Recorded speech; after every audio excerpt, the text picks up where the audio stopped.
Tout s'est refermé autour du Sahel sans avertissement, en couches successives. Des expulsions de forces françaises aux accords de renseignement chez les voisins, la pression se déplace, s'additionne, puis se durcit au-delà des frontières.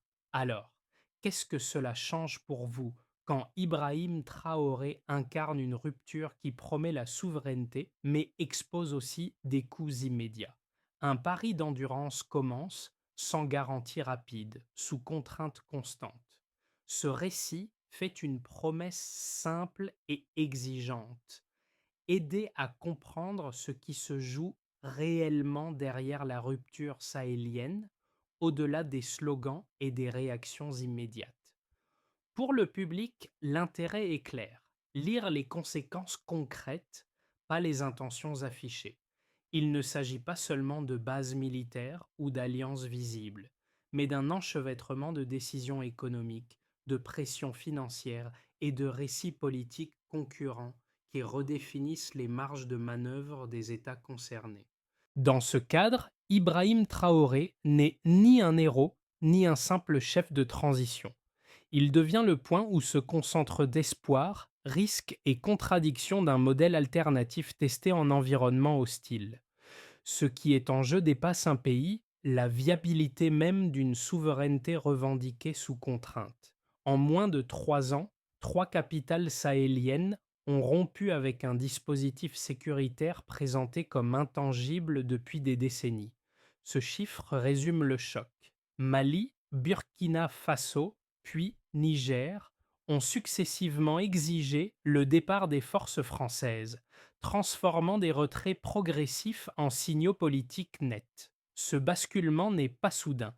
Pendant des années, la présence militaire occidentale a été justifiée par la lutte contre le terrorisme et la stabilisation régionale. Pourtant, malgré l'ampleur des opérations et des moyens engagés, l'insécurité s'est étendue. Les groupes armés se sont diffusés et les États concernés sont restés parmi les plus pauvres du monde.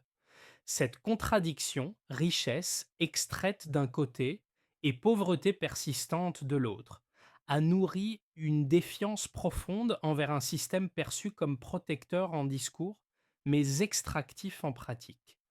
Dans ce contexte, Ibrahim Traoré apparaît comme l'un des visages les plus visibles de la rupture. Son arrivée au pouvoir au Burkina Faso s'inscrit dans une séquence régionale où des autorités militaires affirment que la sécurité doit être assumée localement, sans tutelle extérieure. L'argument central est direct. Si la justification première de la présence étrangère était la protection, alors l'échec perçu de cette promesse ouvre mécaniquement la voie à une alternative. Mais la réponse occidentale ne s'est pas limitée à un simple retrait. Autour du Sahel, un réseau plus discret s'est densifié. Accords de partage de renseignements, bases et centres de formation installés chez des pays voisins, mécanismes de pression économique et diplomatique. Ce n'est pas une invasion, mais un encerclement fonctionnel conçu pour surveiller, contenir et, si nécessaire, peser sur les trajectoires politiques des États dissidents. C'est dans cet espace étroit, entre affirmations symboliques et contraintes multiformes, que se joue l'expérience portée par Ibrahim Traoré et ses homologues. La souveraineté commence à se voir, mais elle se paie immédiatement. Sur le terrain, cette reconfiguration géopolitique abstraite se traduit par des effets rapides, visibles, bien avant les grands bilans internationaux. Au Burkina Faso, les premières décisions touchent d'abord la sécurité quotidienne, réorganisation des forces armées, intensification du recrutement et mise en avant d'une logique de défense nationale plutôt que de dépendance à des opérations étrangères. Ces signaux, encore partiels, sont perçus par une partie de la population comme une reprise de contrôle, même si les résultats restent inégaux et fragiles selon les zones. Dans ce contexte, Ibrahim Traoré sert de personnage guide non comme figure héroïque, mais comme point de cristallisation d'attentes sociales accumulées. Jeune officier propulsé au sommet de l'État, il concentre à la fois l'espoir d'un changement de méthode et la crainte d'une dérive autoritaire. Dans ses prises de parole, la souveraineté n'est pas présentée comme un concept abstrait, mais comme une réponse directe à l'échec perçu des partenariats précédents, un discours qui trouve un écho particulier auprès de populations lassées de promesses sécuritaires non tenues. Les impacts précoces dépassent toutefois le seul registre militaire. Dans le domaine économique, la révision annoncée de certains contrats miniers et le contrôle accru de l'or artisanal visent à montrer que la rupture concerne aussi la circulation de la richesse. Ces gestes restent limités dans leurs effets immédiats, mais leur portée symbolique est forte. Ils signalent que l'État entend peser davantage sur des secteurs longtemps dominés par des intermédiaires étrangers.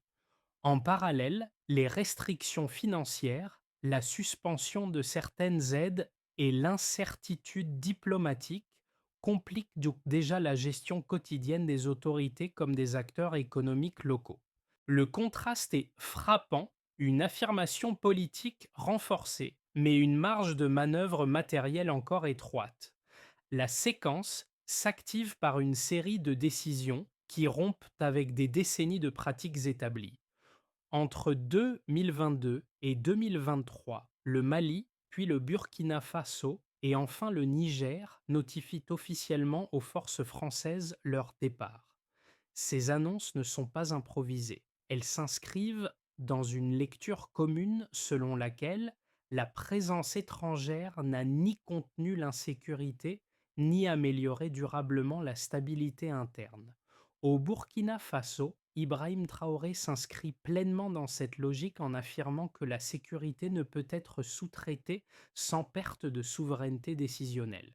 La phase d'activation est rapide.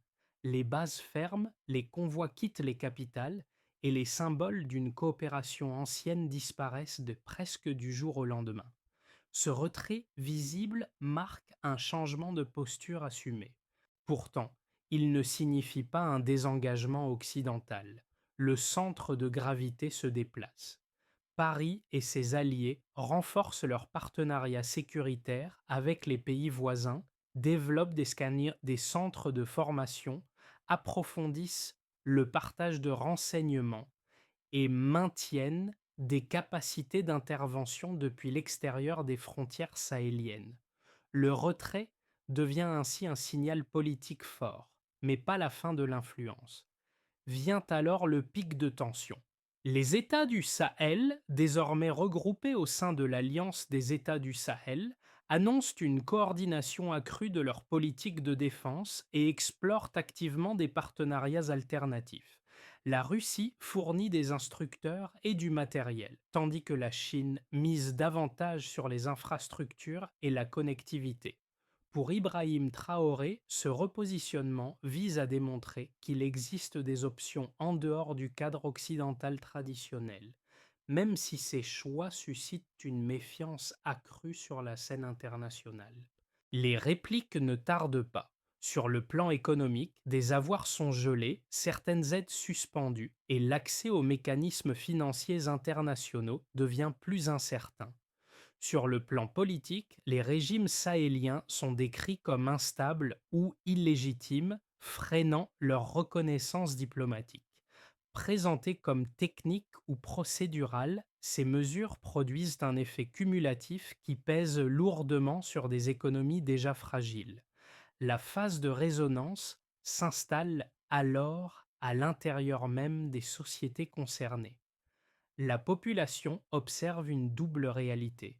D'un côté, une fierté retrouvée liée à l'affirmation de l'indépendance politique, de l'autre, des difficultés matérielles accrues et une insécurité persistante.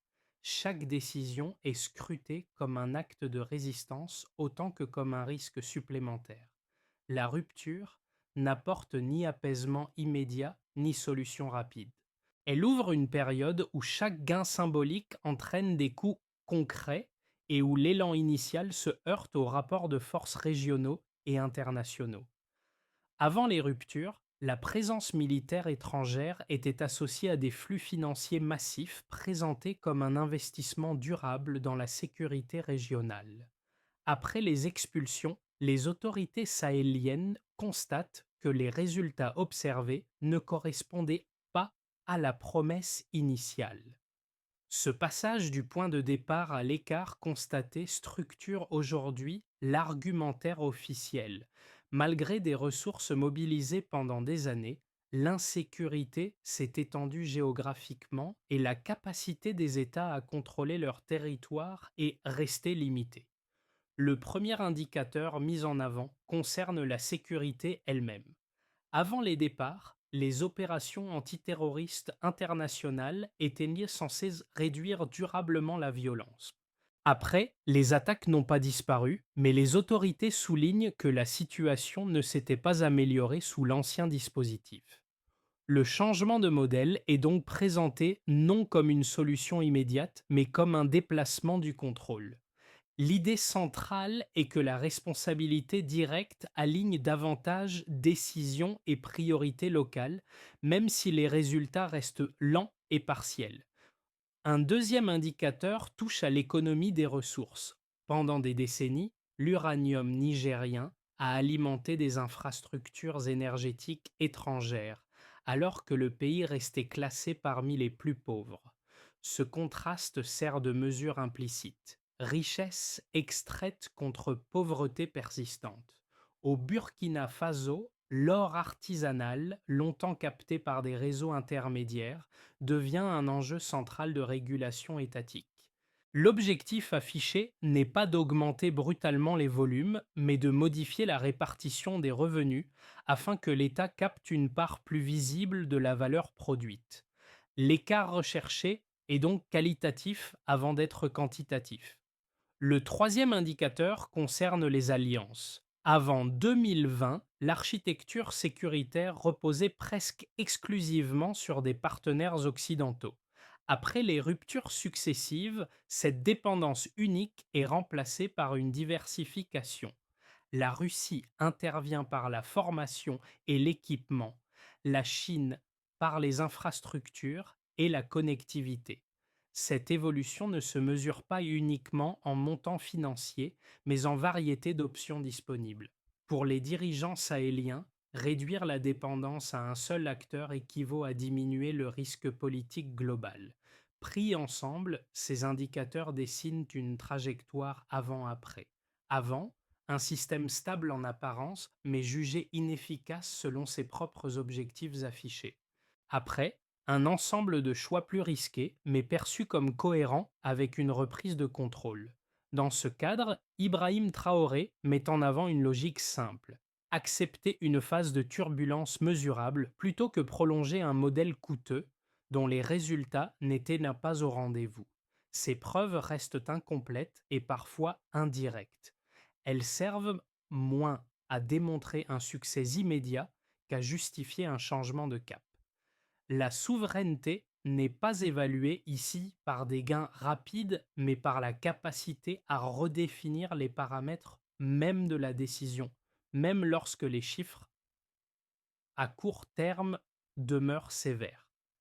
Les critiques de la trajectoire sahélienne avancent d'abord un argument sécuritaire direct. Selon eux, rompre avec des partenaires militaires expérimentés affaiblit immédiatement la capacité de lutte contre les groupes armés dans une région marquée par des frontières poreuses et des menaces transnationales. Ils soulignent que les forces locales manquent encore de moyens, de renseignement et de coordination et que le départ des contingents occidentaux crée un vide opérationnel difficile à combler rapidement. Dans cette lecture, la souveraineté proclamée risque de se payer par une insécurité accrue pour les populations, au moins à court terme. Un second argument porte sur l'économie et la gouvernance. L'isolement diplomatique, la suspension de certaines aides et la méfiance des investisseurs sont présentés comme des coûts immédiats qui fragilisent des États déjà vulnérables. Les opposants estiment que la diversification des partenariats vers la Russie où la Chine ne garantit ni transparence ni développement durable et pourrait simplement remplacer une dépendance par une autre. À leurs yeux, la rupture brutale accroît aussi le risque d'un repli autoritaire où la rhétorique de la souveraineté servirait à masquer des difficultés internes non résolues. Ces critiques méritent d'être prises au sérieux. Pourtant, la réponse des dirigeants sahéliens repose sur une contre-lecture structurée. D'un point de vue sécuritaire, ils rappellent que la présence étrangère n'a pas empêché l'expansion des violences malgré des années d'opérations et de ressources engagées. Le changement n'est donc pas présenté comme une dégradation volontaire, mais comme une tentative de sortir d'un modèle jugé inefficace. En reprenant le contrôle direct, ils assument le risque, mais aussi la responsabilité, ce qui modifie l'incitation politique à produire des résultats. Sur le plan économique et diplomatique, l'argument n'est pas que les nouveaux partenaires seraient idéaux, mais qu'ils élargissent le champ des possibles. Pour Ibrahim Traoré, l'enjeu central est la capacité de négocier. Tant que les options étaient en limitées, les termes restaient de largement imposés. La diversification, même imparfaite, introduit une concurrence entre modèles et redonne un levier aux États sahéliens. Cette logique n'annule pas les dangers soulignés par les critiques, mais elle explique pourquoi les autorités préfèrent un risque assumé à une dépendance prolongée dont les coûts étaient devenus structurels. Jusqu'ici, l'attention s'est concentrée sur les bases, les troupes et les alliances visibles. Pourtant, au cœur de la séquence sahélienne se joue une bataille moins spectaculaire mais plus structurante, exercée par des leviers économiques, financiers et narratifs. Les avoirs gelés, les restrictions d'accès aux mécanismes financiers internationaux et la remise en cause de la légitimité diplomatique fonctionnent comme une extension silencieuse du champ de confrontation. Cette pression diffuse ne fait pas de bruit, mais elle limite directement la capacité des États à financer leurs priorités et à tenir dans la durée. Pour Ibrahim Traoré, ce déplacement du champ de bataille redéfinit le sens même de la souveraineté. Il ne s'agit plus seulement de décider qui opère sur le territoire national, mais de savoir qui contrôle l'accès aux ressources, au crédit et à la reconnaissance internationale. La décision politique ne s'arrête donc pas aux frontières. Elle se prolonge dans les ministères des Finances, les banques centrales et les chancelleries, là où se négocient marge budgétaire et marge de manœuvre. Cette superposition des pressions explique pourquoi la rupture avec l'ordre ancien ne produit pas d'apaisement immédiat.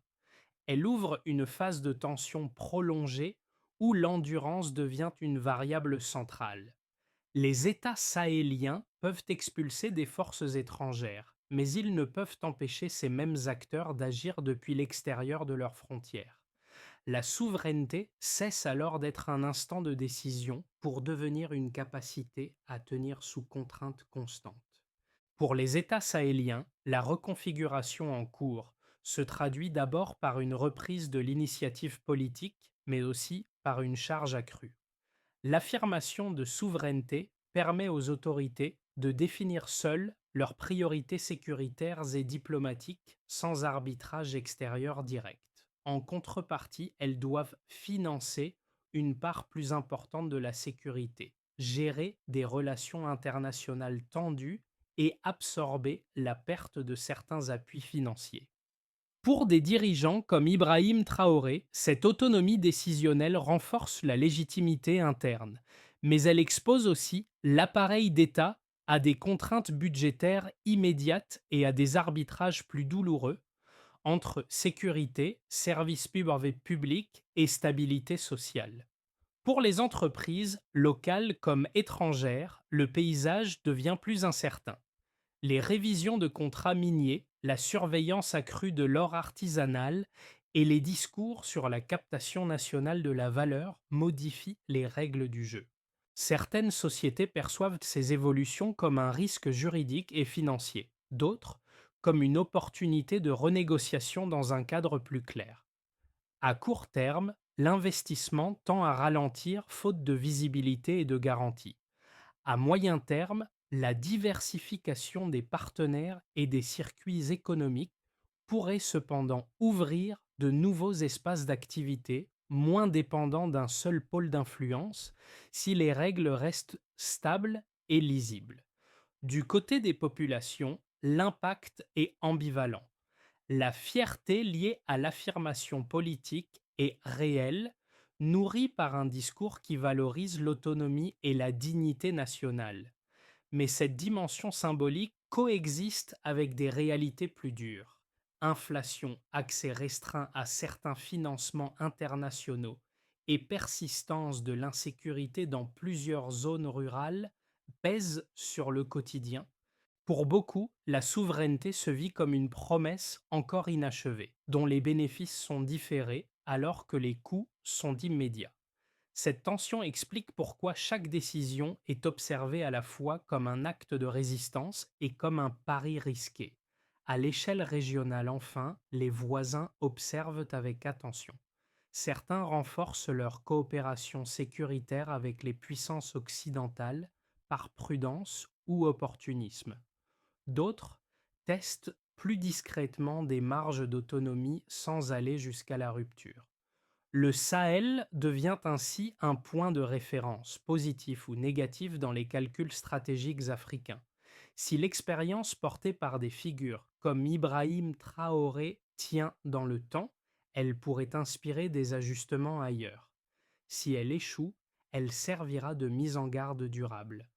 Le premier scénario, souvent considéré comme central, repose sur une stabilisation sous tension.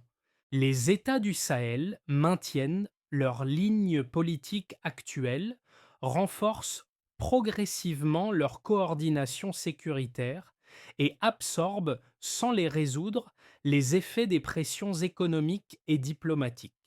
Les partenariats alternatifs assurent une continuité minimale des capacités opérationnelles, sans transformation spectaculaire. La croissance reste contrainte, l'insécurité persiste par poche, mais l'appareil d'État tient. Dans cette trajectoire, la souveraineté n'apporte pas de dividendes rapides. Elle évite surtout un retour explicite à l'ordre ancien et installe une nouvelle normalité fondée sur l'endurance. Le deuxième scénario, plus optimiste, suppose une convergence de facteurs favorables. La coordination régionale s'améliore au sein de l'Alliance des États du Sahel. Les chaînes d'approvisionnement intra-sahéliennes gagnent en fluidité et certains investissements ciblés produisent des effets visibles. Les autorités parviennent à capter une part plus élevée des revenus issus des ressources, allégeant partiellement la contrainte budgétaire. Sur le plan sécuritaire, les forces locales gagnent en efficacité relative, réduisant la pression dans des zones clés. À l'international, le discours de rupture perd de sa charge conflictuelle au profit d'une reconnaissance pragmatique. La souveraineté cesse alors d'être défensive pour devenir progressivement fonctionnelle. Le troisième scénario, dégradé, met en lumière les fragilités du projet. L'accumulation des sanctions, l'assèchement financier et les difficultés logistiques affaiblissent les capacités étatiques. Les tensions internes s'exacerbent, l'insécurité gagne du terrain et la promesse de contrôle national s'érode face aux contraintes quotidiennes.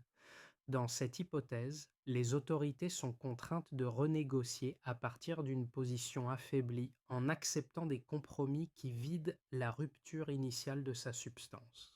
La souveraineté proclamée survit dans le discours, mais recule dans la pratique. Ces scénarios ne sont pas des prédictions. Ils constituent des cadres de lecture. Leur point commun est une incertitude structurante. Aucun chemin ne garantit un résultat clair à court terme. La décision clé n'est donc pas de choisir l'issue, mais de gérer la trajectoire.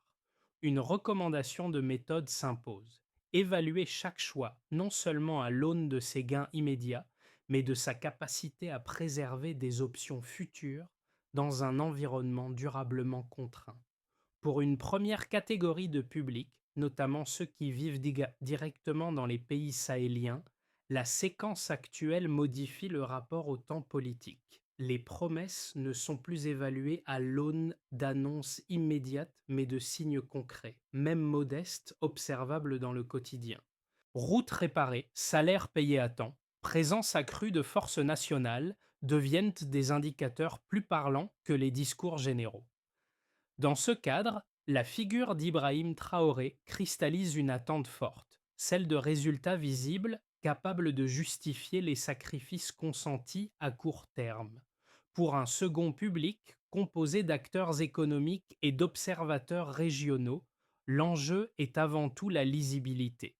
La rupture sahélienne introduit de l'incertitude, mais elle oblige aussi à clarifier les règles du jeu.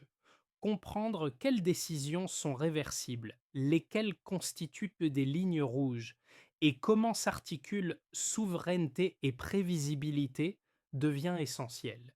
Cette période agit comme un filtre. Les acteurs les plus sensibles aux risques se retirent, tandis que d'autres cherchent à s'adapter à un environnement plus politique, mais potentiellement plus négociable. Un troisième public, plus éloigné géographiquement, observe la situation comme un cas d'école. En Europe et ailleurs, la trajectoire sahélienne interroge la durabilité de stratégies longtemps présentées comme évidentes. Voir des dirigeants comme Ibrahim Traoré assumer ouvertement les coûts d'une rupture remet en question des politiques évaluées davantage par leurs intentions que par leurs résultats mesurables. Pour ces observateurs, l'enjeu n'est pas d'adhérer ou de rejeter, mais de tirer des leçons méthodologiques sur la manière dont des États voire fragiles tentent de reprendre la main sous contrainte. La première étape concerne la sécurité opérationnelle. Les autorités cherchent à consolider des forces nationales capables d'agir de façon coordonnée, avec des priorités claires et des chaînes de commandement resserrées. L'objectif n'est pas une victoire rapide, mais une réduction progressive des zones hors contrôle. Pour Ibrahim Traoré, cette étape conditionne toutes les autres. Sans un minimum de sécurité, aucune réforme économique ne peut produire d'effets durables ni restaurer la confiance interne. La deuxième étape porte sur la maîtrise des ressources. Renégocier certains contrats miniers, renforcer la traçabilité de l'or artisanal et améliorer la collecte fiscale visent à augmenter les recettes internes sans provoquer d'effondrement de l'activité. Le calendrier est graduel. D'abord stabiliser les flux existants, ensuite ajuster les termes, enfin investir une part visible des revenus dans des services publics identifiables. Le critère d'évaluation reste simple, une hausse mesurable de la valeur captée par l'État sans rupture des chaînes de production. La troisième étape concerne la diversification des partenariats. Il ne s'agit pas de substituer une tutelle à une autre, mais de maintenir plusieurs canaux ouverts. Russie, Chine et acteurs régionaux offrent des options différentes. La clé réside dans une négociation sélective, projet par projet, afin d'éviter un nouvel enfermement stratégique. La réussite se mesure par la capacité à refuser certaines conditions sans perdre l'accès à l'ensemble des soutiens. La quatrième étape touche à la légitimité interne.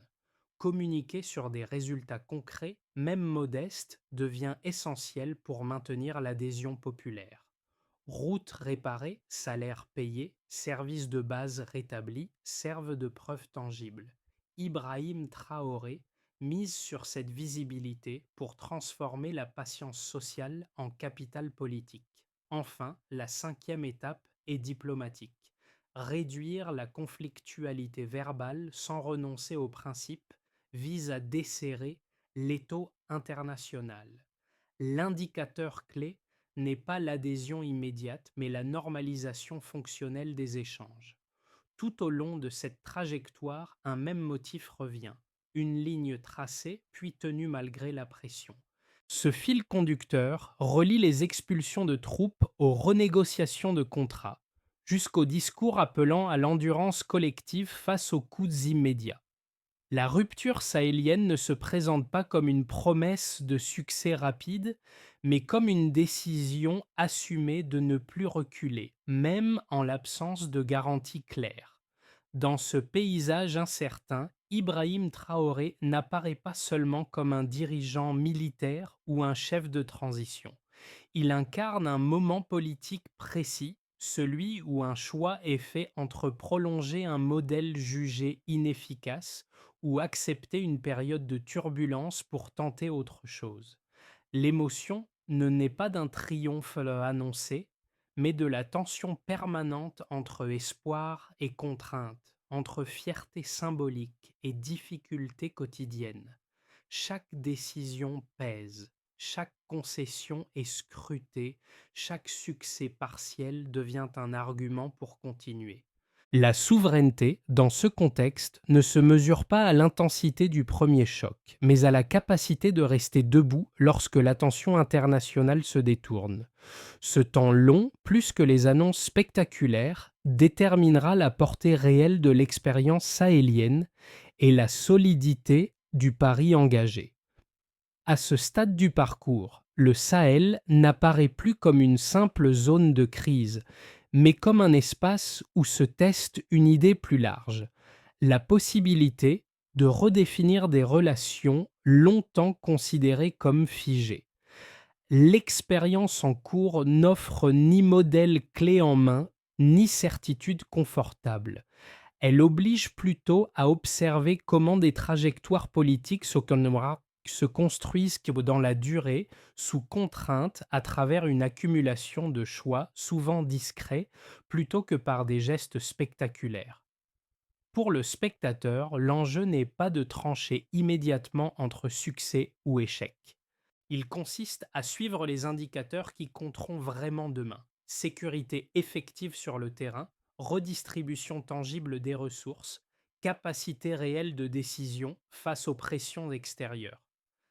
La trajectoire incarnée par Ibrahim Traoré invite à déplacer le regard, à comparer les résultats mesurables aux promesses passées et à accepter que certaines réponses ne se révèlent qu'avec le temps. La suite reste ouverte. Elle dépendra moins des déclarations que de l'exécution patiente, de l'ajustement des choix et de la capacité à corriger sans renier. Quels signaux vous semblent aujourd'hui décisifs pour juger si ce pari mérite d'être poursuivi, infléchi ou remis en question?